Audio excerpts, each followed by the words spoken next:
We've started a conversation about 5 different steps that a person can take to share their faith in this post Christian nation that we live in. Really, because when you start with the Bible or God, there's some presuppositions that are made there that people may or may not agree with right off the bat. And so, what do we do? So, step number 1 is very simple, and that's to be led by the Spirit.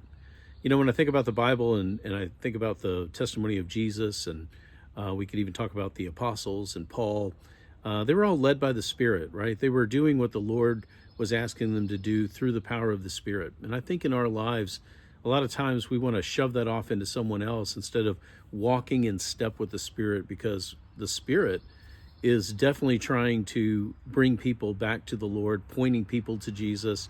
And if we would learn to live in the Spirit of the Lord, then we would naturally do that along with the Spirit. The Spirit would lead us into those things. And so in your Christian life, the very first thing that you've got to do is you've got to learn to just yield yourself as an instrument of righteousness and allow yourself to be used by the Holy Spirit to what he wants to do. I love the phrase that Jesus said when he said, "Not my will, but thy will be done," right? It wasn't about what he wanted to accomplish, but what the Lord wanted to accomplish through him. And I think the same thing applies to us. So walking in the Spirit is the first step that you're going to have of sharing your faith in a post-Christian nation.